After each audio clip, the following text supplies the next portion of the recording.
So in the next portion of this video series on Muhūrta, we're going to be talking about finding the right day and the right hour to initiate your activity or endeavor. So when it comes to weekdays, what's really interesting to note is that when you look at both the Vedic calendar and other calendrical systems from different cultures and different historical eras, there are some commonalities. Currently in the Gregorian calendar, we have the weekday starting on Sunday. Then we have Monday, Tuesday, Wednesday, Thursday, Friday, and Saturday. What's interesting to note is that there are planetary associations to each of the days of the week. Sunday, of course, is quite obvious. Tuesday may be less obvious, but if we translate Tuesday into French, we perhaps get a different story. So in French, Tuesday is mardi, Mars Day. Wednesday, also perhaps not as obvious, but let's translate in French and see if it works again. Mercredi. Does it sound like Mercury? Now let's try Thursday. Thursday, Thor. Thor might be connected to Jupiter. If we translate it into French, jeudi, Jupiter. Okay. Friday, vendredi, Venus Day. And then lastly, we have Saturday. We don't even have to translate that one. That one's Saturn's day. That's easy. So notice in this sequence, the nodes Rahu and Ketu are excluded. Since those are not included in the Indian Panchanga as formal days of the week, we're going to exclude them. Although if we wanted to do an association, we can go to Parashara. Now Parashara did say that Ketu behaved a little bit like Mars and that Rahu behaved a little bit like Saturn. So we can extrapolate and stretch to say that Rahu behaves like Shani in that it is a Vayu shadow planet. It is the shadowy version of Saturn. And Ketu is more of the Agni connection, the fiery connection, that is the shadowy version of Mars. So if you wanted to assign weekdays to Rahu and Ketu, perhaps we could say that Rahu would be more like Saturday evening and Ketu would be more like Tuesday evening, just based on their connection to the elemental properties. But let's put that conversation aside for now and only focus on the bodied grahas or planets. So this order or sequence is actually quite common. When you start researching across different cultural backgrounds, you will begin to see somewhat of an association. Take the Greeks, for example. Sunday is connected to Helios. Helios is connected to the sun. Selene is connected to Monday, which is connected to the moon. Aries is connected to Tuesday, which is ruled by Mars. Hermes is connected to Wednesday, which is governed by Mercury. Thursday is connected to Zeus, ruled by Jupiter. Friday has an association with Aphrodite, ruled by Venus. Saturday is connected to Kronos, ruled by Saturn. In the Mesopotamian culture, Sunday was connected to Shamash, Monday connected to Sin, Tuesday connected to Nergal, Wednesday connected to Nabu, Thursday connected to Marduk, Friday connected to Ishtar, and Saturday connected to Ninurta. This commonality also exists in the Egyptian culture, and so on and so forth. So ultimately we see these associations are not just something that are born out of the Indian calendar. There's a loose thread that connects them amongst different civilizations. This association definitely exists due to the connection to Vāra in the usage of Muhūrta. So now let's switch to the Panchanga or the Indian calendar and look at the days of the week, as they're called in Sanskrit. So you can actually just take the planet name in Sanskrit and then add the suffix Vara, which is day, and that will tell you the name of the day. Surya Vara, of course, Surya is the sun. Surya Vara is Sunday. Monday is Soma or Chandra Vara. Again, that's connected to the moon.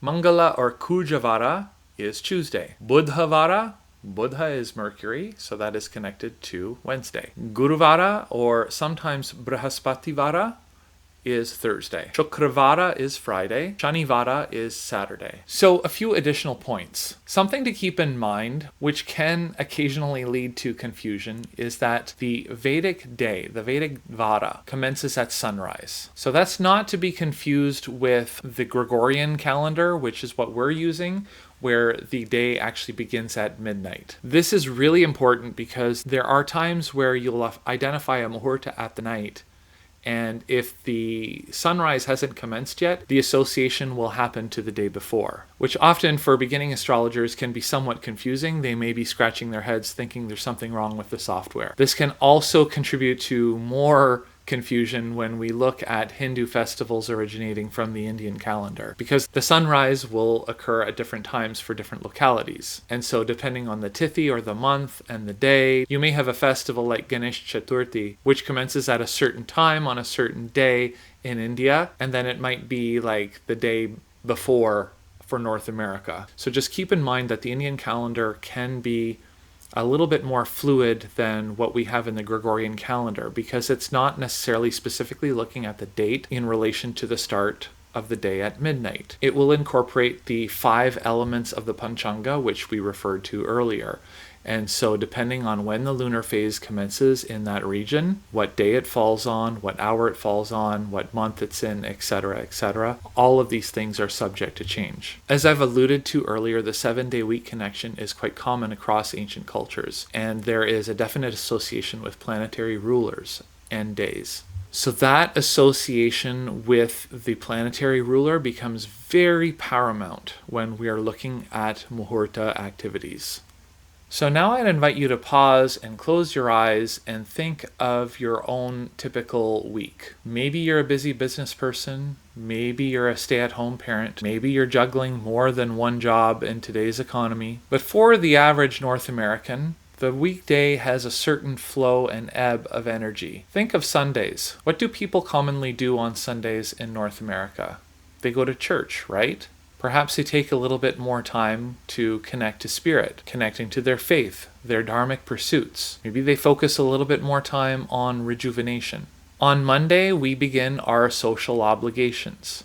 Perhaps that involves getting your kids ready for school, or perhaps it involves the moody energy of facing morning rush hour traffic after a weekend of relaxation, or just simply turning your attention outward towards your social obligations. By Tuesday, naturally speaking, our Agni kicks up. We start realizing in order to get through this week, we need to stoke that fire a little bit just to get the energy going. So willpower and strength kicks in. Perhaps we have certain battles we need to pick to get through the week. Or perhaps there's just a little bit more intensity that is required to get whatever we want done. Wednesday is commonly called Hump Day in North American culture. Why? Because it is the hump, sort of neither here at the beginning of the week nor there at the end of the week. It really is that middle point. And so there's an equality to it. The communication energy reaches its peak zenith for the week, and this is a really good time of week for commerce. Anything that stimulates the intellect to help us get through the remainder of the week. Hopefully, if we have gotten this far in the week and we made it to Thursday, there is the natural room to allow for growth, for expansion, or possibly we have a little bit left over time to volunteer into charitable work.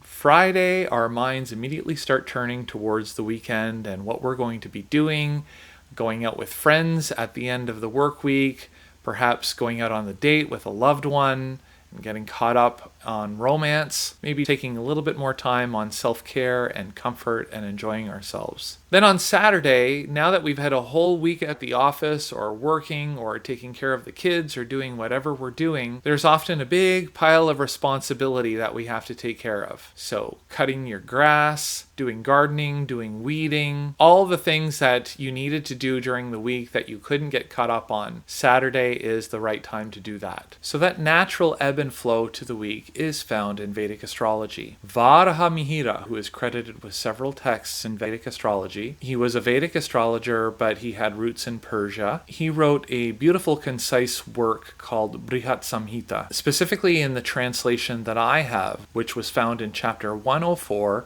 verse 61 to 63. He talks about this as well. So this is a loose translation from this text. Sunday is for spiritual activities, healing, artistic tasks, and conflicts.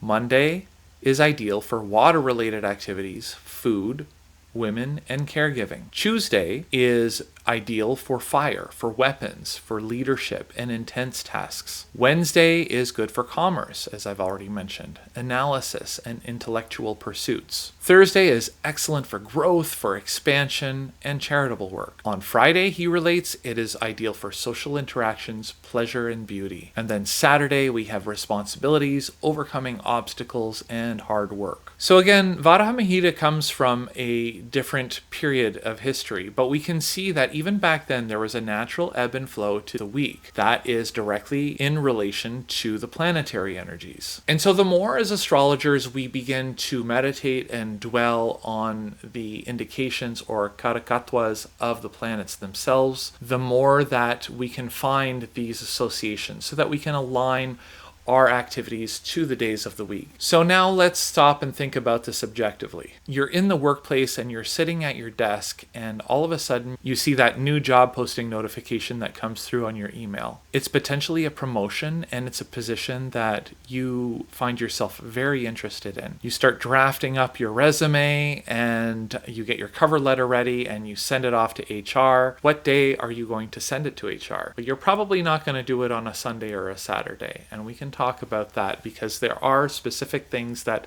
we may want to do on those days that we just can't do. Perhaps you could make an argument that Tuesday would be an ideal day because there's a certain amount of assertiveness that needs to be taken to prepare this job application. Perhaps you would say that Wednesday could be an ideal day because you're communicating with HR and you're drafting everything up and you're writing everything properly. Perhaps you're also saying, I'd like to grow in my career, and so Thursday would be appropriate. So ideally, we want to reflect on what the objective we're trying to accomplish is, and then target that towards the Muhūrta. And for that reason, I would probably target Wednesday, simply because Mercury is the karaka for your job. Although if you would choose, say, Tuesday or Thursday, it may not be bad either. So we can stretch this to so many other different examples. And what I would like you to do is make a list of different mundane tasks that you would like to schedule muhurtas for. So what I'd like you to do is the next time you plan out your weekly activities, try to align yourself to the natural order and sequence of the weekdays. See if you can piggyback off the planetary energies to help you. Now, once we have the day of the week sorted out, we run into this situation where there may be certain tasks we want to accomplish, and for whatever reason, we just can't do them on the day that is ideal. Or perhaps we can do them on the day they're ideal, but we want to find the right hour. This is where the discussion of Hora comes in. And so this is the topic that we're going to be covering in the next video.